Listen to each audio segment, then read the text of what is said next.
Thank you so much. Murakoze nyakubahwa Gavana. Nitwa Scovia Mutesi, umuyobozi w'ikinyamakuru mu rwa Gasabo. Hari ikibazo Capital FM yabajije nifuza ko mukidufasha mu Kinyarwanda neza kugira ngo n'abaturage bumve cyane ikijyanye n'icyo yavugaga ko imibare irerekana ko ubukungu buzamuka, ibintu bimeze neza.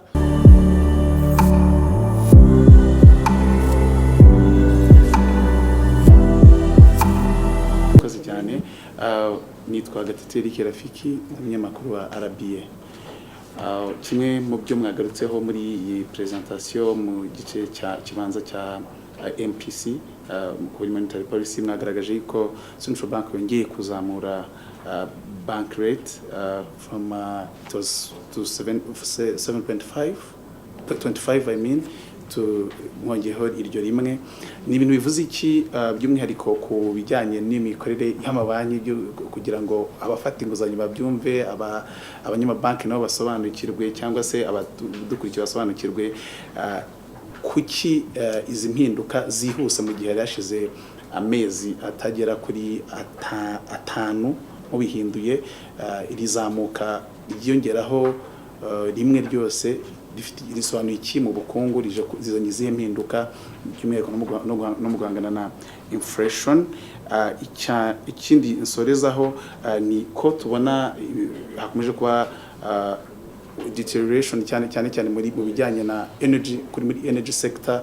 Nibe bisubizo nka Central Bank mufite cyangwa se mu inzego z'ubukungu zifite no mu mutanga kugira ngo twe gukomeza kubura uburyo by'umwihariko ku rwego rw'abaturage, kubura uburyo kandi iyo energy ikenewe mu buzima bwa buri munsi. Murakoze. So we'll start with the questions from Gatete Rafiki, RBA. Byari mu Kinyarwanda, wabanje gusaba ko dusobanura neza uko impamvu ya mbere yatumye Banki Nkuru y'u Rwanda izamura inyungu fatizo kuva kuri 7.25% kugera ku 8.25% muri iki gihe. Iyo turebye uko umuvuduko w'izamuka ry'ibiciro uhagaze, urebye no kuri iyi graph kuva navuga ko mu bihumbi 2022 twongere twibukiranye aho umuvuduko w'izamuka ry'ibiciro wari wazamutse ukagera kuri 20.1% cyari mu gihembwe cya kane cy'ibihumbi 2022.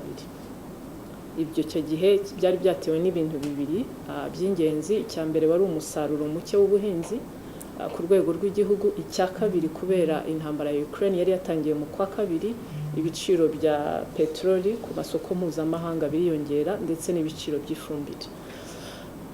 Icyo twakoze icyo gihe nka Banki Nkuru y'u Rwanda nuko twazamuye inyungu fatizo icyo gihe kuva kuri 4.5% iza kugera kuri 7.5%. ni ukuvuga kuzamura ku kigero cya 3%. Aho nimwe mu ngamba navuga zagombaga gufatwa politike y'ifaranga, ariko nanone na leta ishyiraho izindi ngamba nka nkunganire ku biciro bya petroli, nkunganire ku biciro by'ifumbire kugira ngo tugabanye uwo muvuduko w'izamuka ry'ibiciro. Iyo coordination rero hagati ya politike y'ifaranga navuga na politike ya leta niyo yatumye twongera kugaruka kuri zambago hagati ya 2.8%, aho mubibona ko ibyo byatanze umusaruro uhereye mu gihembwe cya mbere cy'ibihumbi 2024. Impamvu mbisobanura nuko politike y'ifaranga ikifasha ni ukugira ngo uyu muvuduko w'izamuka ry'ibiciro udakomeza kugenda wiyongera, kuko ubu turabona ko warenze zambago z'8% aho ugeze kuri 13%. Hanyuma mu iteganyamibare tugenda dukora buri mezi 3 bikagaragara ko uyu mwaka ku mpuzandengo dushobora kugira uwo muvuduko ugeze kuri 13.9%. Icyo bivuze nuko ubushobozi bw'umuguzi ubwo biba bigabanutse kubera ko ibiciro ku masoko biba byiyongereye kandi natwe turabibona. Aho rero nka Banki Nkuru y'u Rwanda ntago wabirebera gusa ubona n'iryo teganyamibare ngo utegereze kuzongera kugera kuri ziriya 20% kuko nabyo twabonye ko bishoboka mu bukungu bwacu, ahubwo duhita dufatiza ingamba kugira ngo uwo muvuduko w'izamuka ry'ibiciro wongera ugabanuke, kandi ibiteganyamibare iratwereka ko kubera izi ngamba twafashe n'ingamba leta igenda ishyiraho kugira ngo ibi biciro nubwo hari bimwe tudafiteho control nk'igihugu nk'ibiciro bya peteroli bitagira ingaruka cyane ku bushobozi bw'umuguzi, twongere tugaruke ku muvuduko w'izamuka ry'ibiciro uri kuri 7% mu 2027. Ariko intego yacu nka Central Bank nuko muri medium term ni ukuvuga impuzandengo iyo ufashe imyaka 2-3 bitagombye kurenga 5%. Iyo rero niwo muvuduko w'izamuka ry'ibiciro utuma uko ubukungu bwacu bwiyongera ari ibintu birambye hatarimo volatility nyinshi kandi n'ubushobozi bw'umuguzi bw'umunyarwanda ni ukuvuga ibintu purchasing power icyo ushobora kugura ufite amafaranga amwe adahindutse nabyo bidahungabana cyane. Aho rero niyo mpamvu kubera ibiciro uko bihagaze ku masoko mpuzamahanga ariko tunareba nanone n'ibiciro mu gihugu ari ibiciro by'ibiribwa ari ibiciro by'ibikomoka kuri peteroli byo ibiciro byiyongereye nk'uko mubizi, ibiciro bya public transport byiyongereye, ni ukugira ngo tugabanye iki gitutu ku muvuduko w'izamuka ry'ibiciro.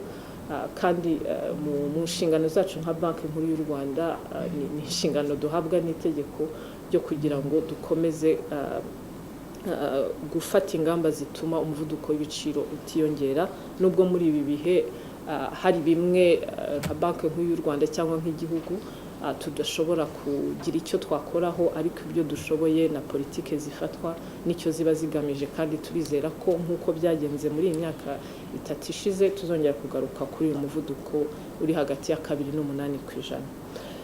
Icya kabiri wabazaga ku biciro bya peteroli bikomeza kuzamuka n'igikorwa kugira ngo bitaremerera cyane umuturage. Icya mbere ubwo hari politike y'ifaranga igira ngo nibura umuvuduko w'izamuka ry'ibiciro ushobora kudakomeza kujya hejuru cyane, ariko politike y'ifaranga yonyine ntihagije, ari naho mu bushobozi bwayo leta igenda ishyira nkunganire ku biciro bya peteroli kugira ngo bitazamuka ku rwego rwo hejuru. Ariko nanone hari ibyo dukangurirwa nk'abanyarwanda gukora mu guhindura nanone consumption behavior, ibyo cyane cyane uko dukoresha amafaranga muri iki gihe tubona ko ku isi yose hari izi intambara, hari izi disruption muri trade cyangwa se ubucuruzi bwakozwe mu nkokora kubera izi ntambara cyane cyane mu burasirazuba bwo hagati, aho mu gihe iyi ntambara tutarabona neza igihe yarangirira ari ngombwa ko natwe tugabanya ingendo zitari ngombwa, dukoresha public transport ndetse n'ibyo dukoresha kubera ukuntu bigenda bihenda. Muri iki gihe twizera ko kitazaba kirekire umuntu yareba uko abigabanya kugira ngo ashobore guhangana n'izi ngaruka. Ubwo hari uruhare rwa leta, hari uruhare rwacu nka Banki Nkuru y'u Rwanda dushinzwe politike y'ifaranga, ariko n'umuntu ku giti cye ndetse n'ibigo by'ubucuruzi. Iyo habaye impinduka navuga zigera ku bukungu bwose, hari ibintu umuntu ahindura muri icyo gihe haba hataraboneka neza igisubizo kirambye mbere yo kongera gusubira navuga mu buzima busanzwe. Aho niyo message natanga. Thank you so much. Murakoze nyakubahwa Gavana. Nitwa Scovia Mutesi, umuyobozi w'ikinyamakuru mu rwa Gasabo. Hari ikibazo Capital FM yabajije nifuza ko mukidufasha mu kinyarwanda neza kugira ngo n'abaturage bumve cyane ikijyanye n'icyo yavugaga ko imibare irerekana ko ubukungu buzamuka, ibintu bimeze neza, ariko abaturage bo bakavuga ibi. Nibajijemo ibibazo bibiri bishingiye ko ibi mukora abaturage batabona amakuru yuzuye kumenya uko biba byagenze, cyangwa se abaturage ntibabashe guhuza imibare n'ibirimo kuba. Nifuza ko mudufasha kugira ngo byumvikane. Hari ikindi kibazo gisa n'igishamikiye kuri icyo kijyanye no kuba mwongereye ku bijyanye n'inguzanyo. Iyo abaturage babyumvise bakeka ko na banki nijya gutanga inguzanyo ishobora kongera igiciro cy'inyungu ku nguzanyo. Turifuza ko nacyo mukiduhaho umucyo kugira ngo abaturage bumve icyo bivuze, cyane ko iyo tuvuga imibare tubivuga nk'abanyamakuru bizi inyuguti bigatuma abaturage batumva imibare neza. So hari ikindi mwavuze wenda kitari kuri iki cya economy cyane, ariko nacyo mwakivuzeho kijyanye na insurance. usanga insurance amazu menshi agaragara abantu banatuyemo afite ibiciro bihanitse iyo umuntu atafashe credit ntabwo aba afite insurance rimwe na rimwe kuba atari itegeko ngo ufite insurance kuko umuntu wese ufite imodoka afite insurance ariko umuntu ufite inzu ya miliyoni 500 itari muri credit nta insurance afite iyo ihiye itwika n'iyundi n'undi ibi byo ntimubona ko ari ikibazo cyari gikwiye ko habaho uburyo bwo kugira ngo bibe mu bitange y'igitekerezo kugira ngo abantu bose inzabamo bifite insurance ku rwego iriho bikanatuma n'igiciro cya insurance gishobora kugabanyuka kuko abantu bose bagiyemo kuko kugeza ubu abaturage baracyavuga ko gihenze ngira ngo nicyo nashakaga ko mudufashaho ku bijyanye n'ibiciro byo ku isoko mwabisobanuye mu ndimi z'amahanga ariko nazo zisa nk'iziza kuvuga ngo iyo muzamuye urwunguko niba ariko ndi bubyite cyangwa ifatizo bivuga ngo bimanura ibiciro ku isoko mudufashe mu magambo yumvikana y'umuturage urimo kuvuga ngo noneho ubwo bazamuye biha amahirwe ahangaha abaturage ubwo nimwumva ntabivuze uko imibare ivuga muranyihanganira ndabashimiye gavana Eric dufate Eric then Radio Flash then Vincent murakoze cyane nitwa Nkundiye Eric Bertrand umunyamakuru wa Goodrich TV twabonye ko mu inguzanyo ijya mu buhinzi yavuye kuri 14 igera kuri 24 hazamutseho 10%. Ariko mu by'ukuri iyo urebye umubare munini w'abanyarwanda ukora ubuhinzi wareba ubuhinzi bakora n'umusaruro batanga ugasanga uri hasi cyane kubera ko hari abakubwira ko babukora mu buryo bukiri traditionnel bwa kera ntago bakoresha za fumbire nk'abandi kuko batabonye inguzanyo n'abayisabye ntibayihererwe ku gihe ikaza yatinze. Hanyuma nkabaza nti nk'abanki nkuru y'igihugu mukorana gute n'amabanki kugira ngo iyi nguzanyo noneho ubutaha izave kuri 24 izamuka igere hejuru ku buryo ubuhinzi twihaza mu buhinzi mu buryo buri hejuru. Ikindi kibazo cya kabiri mbaza mu minsi yashize hari inote mwakuye ku isoko harimo iza 500 ariko zigikora zizavaho umwaka utaha iz'igihumbi ndetse na 2 na 5 nkabaza nti bigenda bite iyo musohoye inote isanga izindi ebyiri ku isoko zitarakuyeho mbere ntabwo haba hariho urumva kujya guprintinga amafaranga kuyakora ni cost y'amafaranga atangwa hanze atanzwe na leta bigenda bite kugira ngo mu printing indi note ya gatatu hakiri izindi ebyiri ku isoko murakoze Flash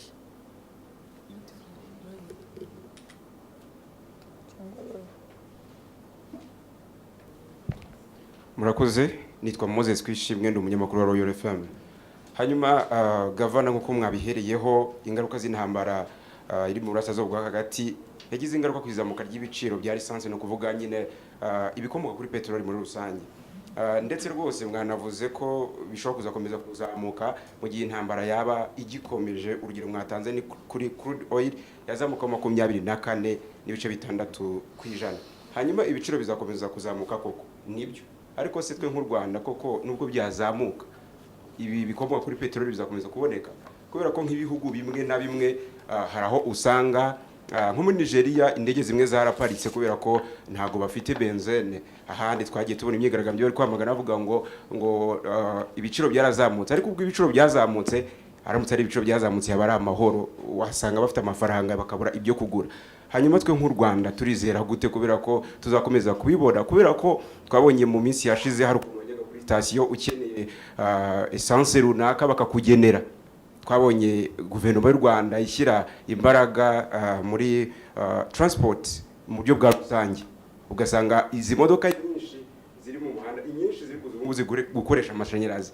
So ntago twe nk'u Rwanda turizera gute ko nubwo byaba bihenze bizakomeza kuboneka ku Rwanda. Icyanyuma ni kuduha update ku ifaranga koranabuhanga rigeze he. Murakoze.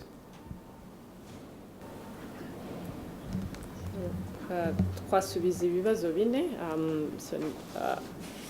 duhereye ku kibazo cya Scovia uko twahuza uko ubukungu bwiyongera n'ibyo abaturage babona ku isoko, bavuga ati ubushobozi bwo kugura ibiri ku isoko mu gihe ibiciro byiyongera.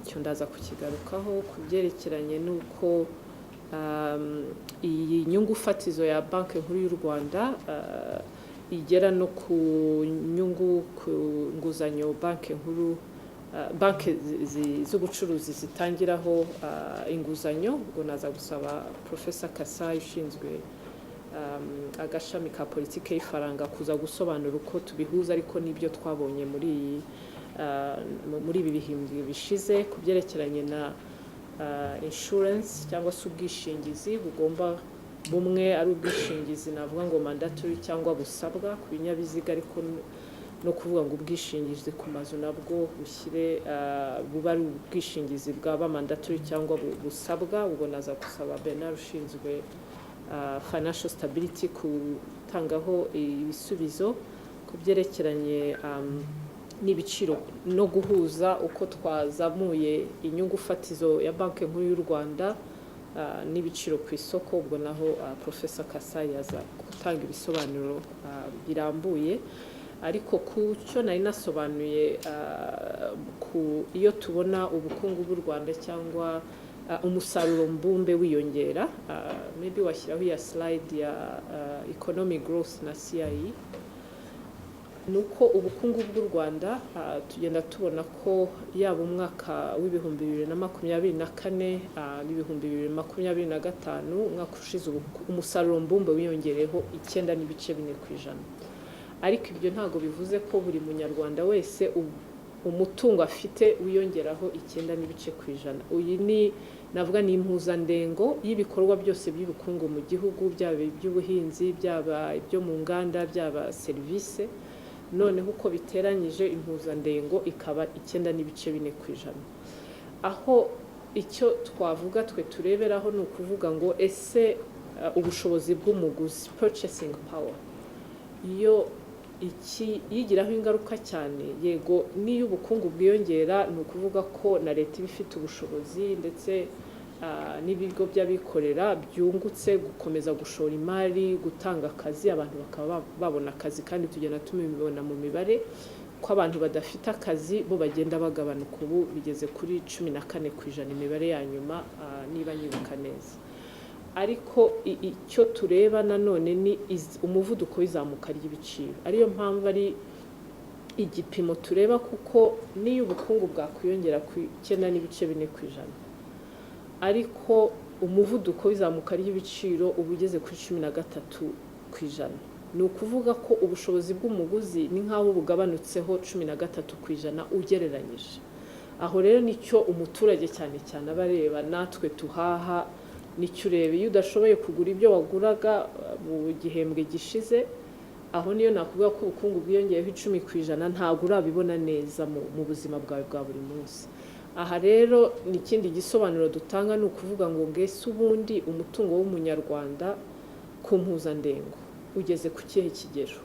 Tujye dufasha umusaruro mbumbe w'umwaka ushize ni amadolari, kuko babibara mu madolari kugira ngo umuntu arebe n'ibindi bihugu aho ahagaze. Nuko tukiri ku madolari 1,200 ugereranyije ku mwaka. Ni ukuvuga ko ari igipimo kikiri hasi, kuko intego yacu muri iki cyerekezo 2050 nuko twaba twageze nibura kuri buri muturage w'u Rwanda nanone n'impuzandengo yaba yageze ku 12,000 by'amadolari. Aho niho uvuga kuri ugiye muri bya bihugu bifite ubushobozi koko, aho umuntu abona ko niyo ubukungu bwiyongera koko byagize ingaruka zifatika ku mutungo we. Aho rero ntiturahagera, niyo mpamvu kubera navuga uwo musaruro mbumbe ku muturage ukiri hasi, iyo habaye izamuka ry'ibiciro umuntu wese ahita yumva ko bidahuye na bwa bukungu buzamuka. Ariko ubwo bukungu bwacu buzamuka nicyo kizadufasha mu gihe kirambye gushobora kugera ubwo bukungu bugera ku muturage wese. Icya kabiri ni ugukomeza no kureba niba ubukungu bw'u Rwanda uko buzamuka ese bugera ku bantu bose, hari nta inequality cyangwa gusumbana. Ibyo nabyo niho leta izi gahunda za social zo gutuma abantu bose bashobora kugera ku mahirwe amwe, yaba kugera kujya mu mashuri, yaba kuba dufite mituweli ituma umuntu wese mu kigero afite ashobora kwivuza. Ibyo ni bya bintu bigabanya ko n'ubwo bukungu buzamuka, n'ubwo butaragera kuri cya kigero twifuza, atakiri intambwe ndende, bituma ayo mahirwe ava muri uko kwiyongera k'umusaruro mbumbe, kuko niho leta ikura amafaranga, n'ubwo haza inyongera zituye mu baterankunga cyangwa se n'imyenda, kugira ngo dukomeze kubaka ubwo bukungu burambye kandi bugera kuri buri wese. Aha rero igituma buri muturage avuga ati ubukungu muravuga ko buzamuka, niyo umusaruro mbumbe ku muturage bukiri hasi, butuma iyo ibiciro bizamutse, cyane cyane umuvuduko w'ibiciro urenze yambago y'8%, abantu bumva ko nko muri iyi minsi koko ubuzima bwabo cyangwa ubukungu bwabo ku giti cyabo butarimo kuzamuka. Ariko uyu musaruro mbumbe w'igihugu tunafite muri iyi ntego ya NST2 ko buri mwaka twazamura umusaruro mbumbe ku 9.3%, n'intambwe mu bizatuma tugera kuri uwo musaruro mbumbe ku muturage wibura ibihumbi 12 by'amadolari muri iyi myaka iri imbere. Ni ibintu bigoye, ni ibihugu bike bigera kuri iyo ntego mu myaka mike, ni one generation urebye imyaka 25, ariko urebye ibyo twashoboye kugeraho muri iyi myaka 32 ishize, dufite icyizere ko gukomeza gukora cyane ngo twongere umusaruro mu byo dukora byose, dukoresheje atari ingufu zacu gusa, ahubwo ikoranabuhanga no gucunga neza ubukungu uko buhagaze, ntibugire volatility cyane. Ibyo nibyo foundation ituma tugera kuri iyo ntego. Ubwo Professor Kasai, then Bernard, mwasubiza ku bindi bibazo. Murakoze Governor. Nagiraga ngo uko mubinsabye nsobanure uburyo tubona inyungu fatizo ya Banki Nkuru y'u Rwanda ese ntabwo ishobora kugira ingaruka ku muturage binyuze ku giciro cy'inguzanyo yaka. Ubundi tubirebye nk'uko Governor yabyerekanye, turebye uko inyungu zitandukanye zagiye zihinduka, murabizi ko mu gihembwe cya mbere cy'uyu mwaka nanone Banki Nkuru y'u Rwanda yongeye inyungu fatizo ho iby'150.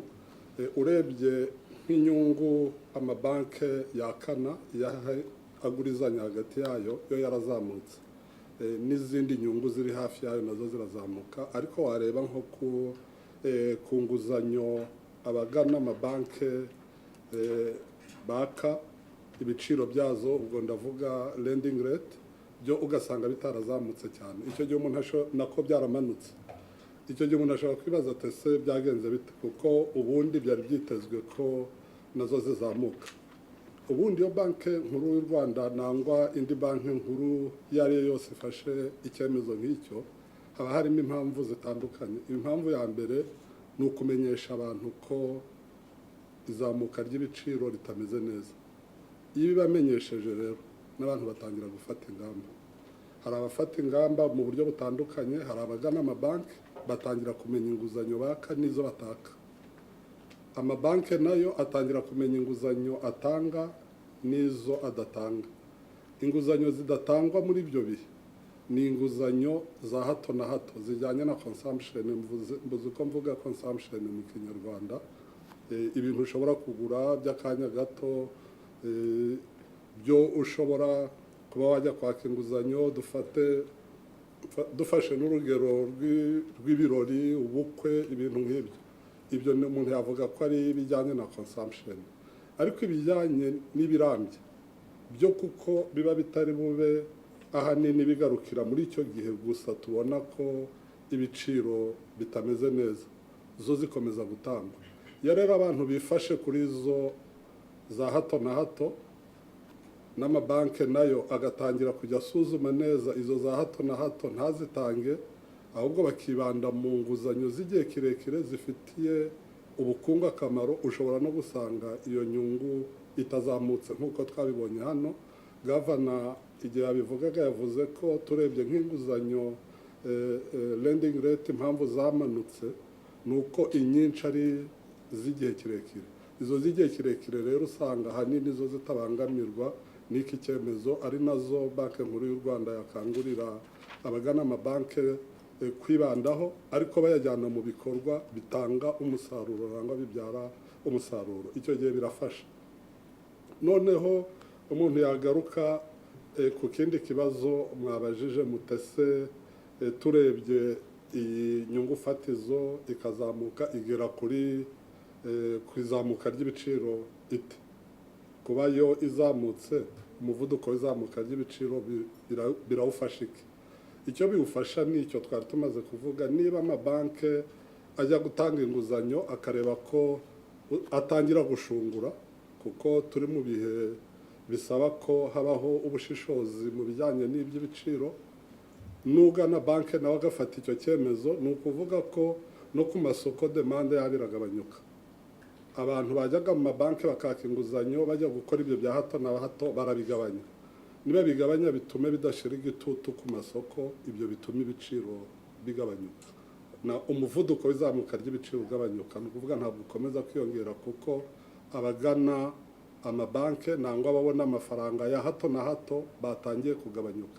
Nicyo kiba kigambiriwe kandi ni nabyo twiteze. Ariko nk'uko gavana yabivuze, n'ibindi byemezo by'inzego za leta nabyo bigenda byunganirana, bigatuma uwo muvuduko w'izamuka ry'ibiciro udakomeza kuzamuka. Icya nyuma nasozerezaho ni uko nubwo n'izo nguzanyo uko twabibonye zo igiciro cyazo kitazamuka, ariko niyo cyazamuka biruta cyane kuba hakomeza kubaho umuvuduko w'izamuka ry'ibiciro uri hejuru. Umuvuduko w'izamuka ry'ibiciro uri hejuru niwo mubi ku muturage, ku mushoramari uwo ari we wese. Ubwo umushoramari hano tuba tuvuga n'ugura inkoko ye kugira ngo itere amagi yagurisha ari imwe, nawe ni umushoramari. Ibyo byose iyo ubirebye ubona kuba n'inyungu inazamutse byaba biruta kuba twagira umuvuduko w'izamuka ry'ibiciro uri hejuru. Ariko amahire ni uko tubona bitarazamutse, cyane cyane ko bigaragarira ahubwo mu kugabanya nk'urwunguko rw'amabanki. Ndavuga margin akaba ari igabanyuka, ariko n'ibyo byemezo byo kugenda bamenya aho babiganisha hafite inyungu, nibyo navuga. Murakoze. Murakoze. Ikibazo Scovia yabajije ku bijyanye n'ubwishingizi butegetswe.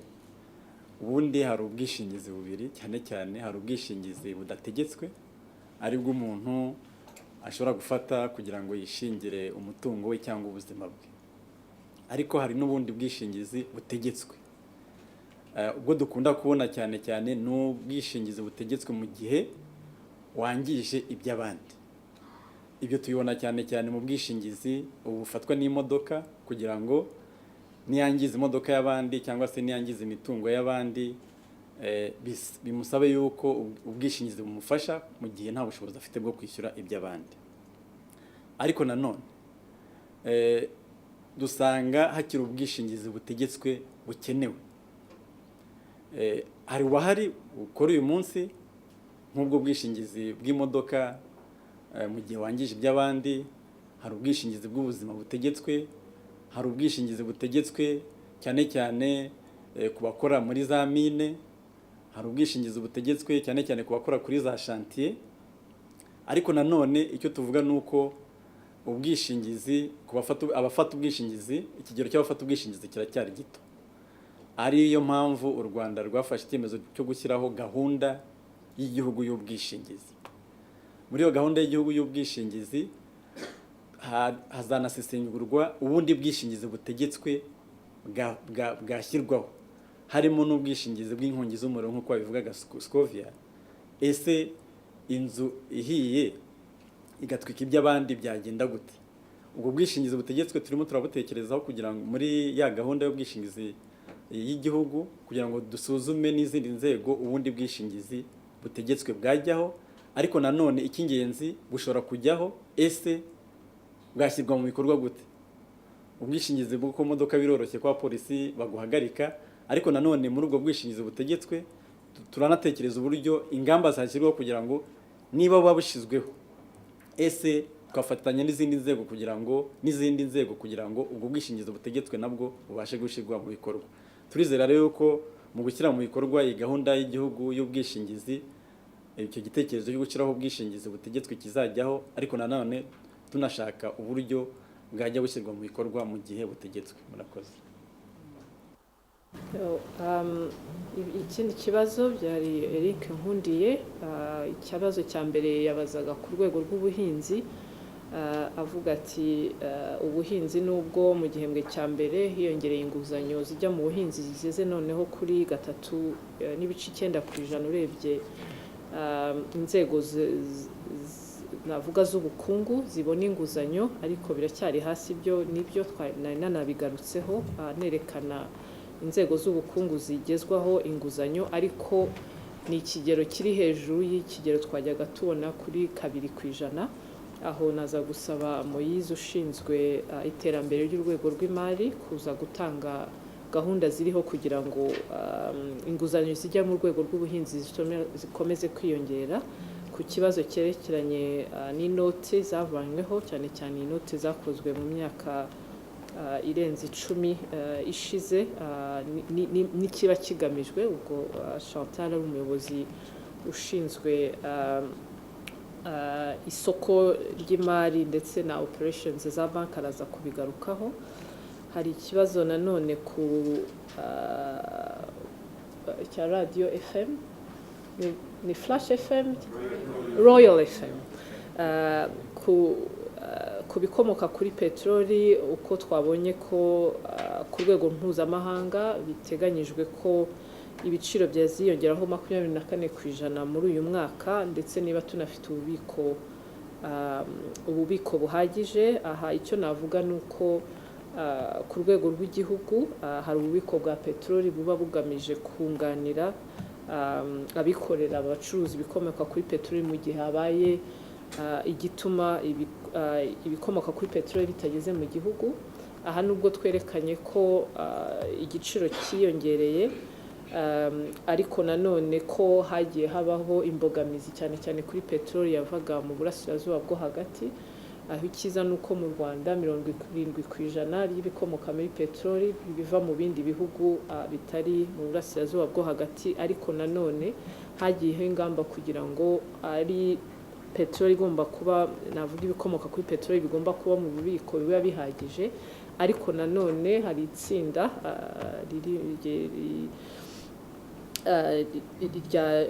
cyane cyane ririmo inzego zibishinzwe, ari Minicom, ari Minafra, ari RURA, rireba umunsi ku munsi uko ibikomoka kuri peteroli u Rwanda rwatumije mu mahanga, ko nta mbogamizi kuba byagera mu gihugu. Ndetse na sitasiyo zimwe zari zagaragaye ko zifite ikibazo cy'ibibura ku bikomoka bya peteroli, icyo kibazo cyagiye gikemuka. No gukomeza gukurikirana umunsi ku munsi ko ibikomoka kuri peteroli biri mu Rwanda bihagije, nubwo tuzi ko bihenze. Ari nayo mpamvu no kugira ngo ababitumiza mu mahanga babone ubushobozi bwo gukomeza kubizana, byari ngombwa kongera igiciro kugira ngo babone, navuga, amafaranga ahagije yo kubigura noneho kuri iki giciro mpuzamahanga kiri hejuru.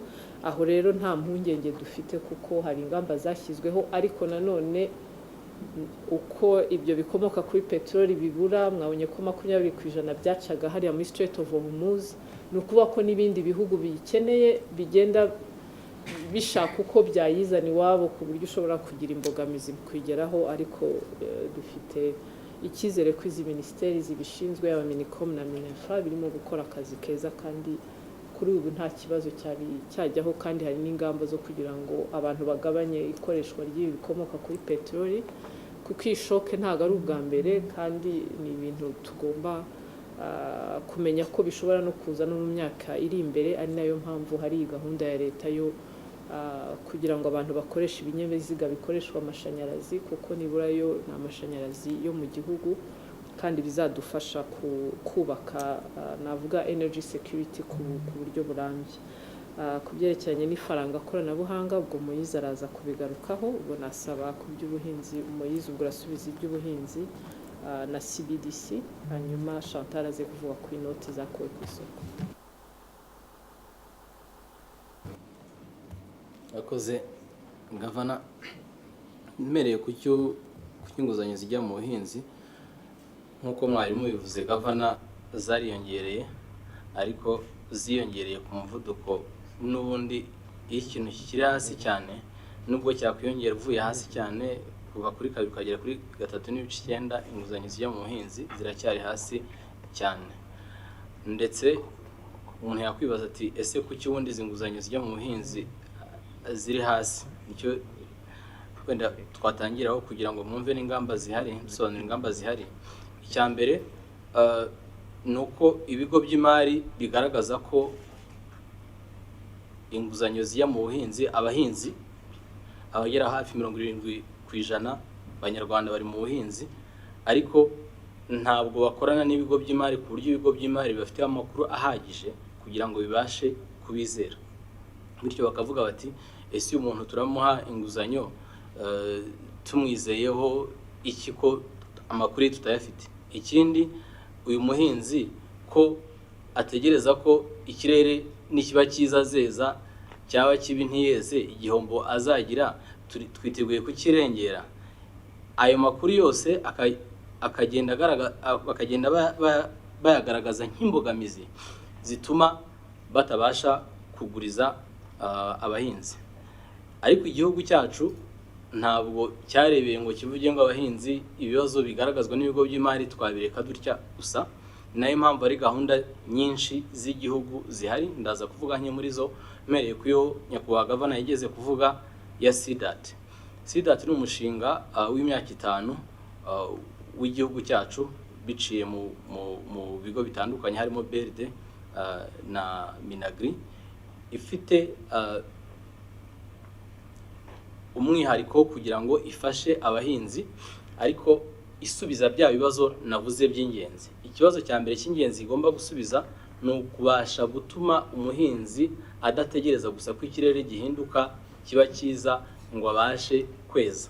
Ubwo biravuga ngo ibijyanye no kuhira ubutaka bukaba bumeze neza, amaterasi y'indinganire akaba akozwe, ni icyo kintu cya mbere gifite uruhare runini muri uwo mushinga.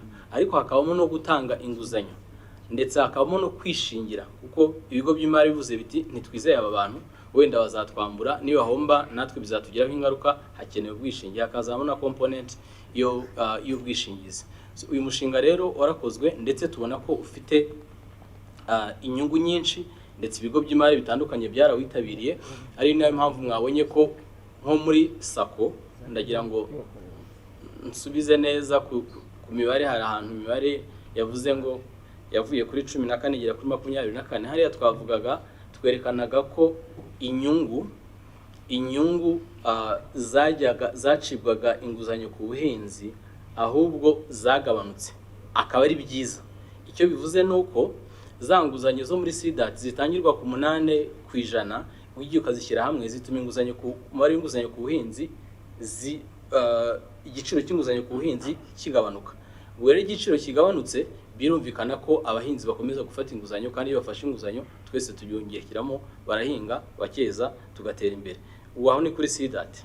Ariko si SIDAT gusa, mu kureba ibyo bibazo byose twavuze haruguru, Banki Nkuru y'u Rwanda ifatanije n'izindi nzego za leta turi mu nyigo yo gushyiraho uburyo koranabuhanga bwo kugira ngo amakuru y'umuhinzi aboneke, ndetse tubashe kugabanya ko hari icyo ntavuze wenda cy'imbogamizi abahinzi banagira cyo kushobora gusaba inguzanyo bigafata igihe kinini cyane, ndetse igihe cy'ihinga kikarangira ya nguzanyo utarayibona. Iyo igihe cy'ihinga kirangiye inguzanyo utarayibona bakayiguha, icyo bitera nuko unanirwa kuyishyura. Uwayakiriye ntabinyangamugayo ngo ayisubize ntabwo ashobora kuyishyura. Icyo rero uyu mushinga turimo gukora ugamije ni ukugira ngo amakuru yose y'umuhinzi abashe gukusanwa ku buryo ikigo cy'imari cyiza kikabasha kubona uyu muhinzi aherereye aha, ubutaka bwe bungana gutya, umusaruro ushobora kuvamo ungana gutya, ndetse ubutaka n'ubwe twakwizera ko azatwishyura kuko afite umutungo, ndetse afite amakonti atandukanye mu bigo by'imari, akora umwanditsi w'abanyarwanda benshi bakoresha mobile money, hari amafaranga agenda aza kuri mobile money, aya mafaranga angana ate? Ayo makuru yose ibigo by'imari byasabaga umuhinzi bigafata igihe kugira ngo ayajyane ayajyanira ikigo cy'imari nabo batinde bayiga bareba urupapuro ku rundi bigafata amezi 2 wenda cyangwa akarenga, turashaka kuyagabanya bikaba bitarenga nibura iminsi 2 kuba dosiye umuhinzi yatanze kugira ngo ikigo cy'imari kimusubize so kuyimuha no kumusubiza. Buriya umuntu agusubije ati sinyiguhaye akagusobanurira impamvu aho kugutinza amezi 2 ntayiguhe nyuma y'amezi 2. Icyo dukeneye hanga no kugira ngo amakuru araboneka ku gihe ndetse muhinzi abashe gusubizwa ku buryo inguzanyo afataga amezi 2 kugira ngo igisubizo kiboneke ishobora gufata iminsi 2. Ibi kandi ntabwo ari ibintu turi guhimba, ni ibintu byakozwe mu Buhinde ku buryo inguzanyo zafataga amezi zagiye zifata iminsi 5. Natwe nicyo minota 5. Natwe nicyo twifuza yuko iki gihe bitwara kugira ngo umuhinzi abashe kubona inguzanyo kibashe kugabanuka. Icya gatatu ni ukuba abahinzi barashyizwe mu ngamba z'igihugu zo guteza imbere ikoreshamari ridaheza ziherutse kujya hanze mu nama yabaye mu kwezi kwa 3. Igice cy'abahinzi cyahawe umwihariko kugira ngo kibashe gutezwa imbere, babashe kugerwaho na serivisi z'imari, kandi atari amakonti gusa, atari gufungura amakonti, ahubwo babashe kugerwaho na serivisi z'imari, babona inguzanyo aho bazikeneye, babona ubwishingizi aho bukenewe kugira ngo babashe kwiteza imbere muri rusange. No guhuzwa rero kwizi sako mwabonye inyungu nyinshi zatangiye kuzamo nazo turazibona. Ndumva ari ibyo navuga nyakubahwa gavana kubijyanye n'ubuhinzi ndetse n'inama beneri ijya n'abandi bafatanyabikorwa kugira ngo tubere ikibazo bihari ariko dufatanye nabo kuba ibyo bibazo byose bishobora gukemuka. Munyemere rero nakomeza ku kijyanye naho ifaranga koranabuhanga rigeze. Banki Nkuru y'u Rwanda imaze iminsi iri mu igerageza, irimo irakora inyigo ku bijyanye n'ifaranga koranabuhanga mu ndimi z'amahanga twita Central Bank Digital Currency cyangwa se CBDC. Twatangiye dukora inyigo yo kumenya ngo mbese iri faranga koranabuhanga rije hari inyungu tubona zishobora kuba zagira ku gihugu cyacu. Iyo twarayikoze tubonamo inyungu zishobora kuba zaboneka, harimo kuba twaba twigenga cyangwa se twaba twihagije mu kuba twabasha gutransactinga resilience, hakabamo ko bishobora gufasha muri cashless economy, gufasha muri financial inclusion no muri cross border payment, ubwishyu bwambukiranya imipaka. Ariko ibyo twari tubibonye mu buryo bw'inyigo gusa, nta tutigeze tubigerageza.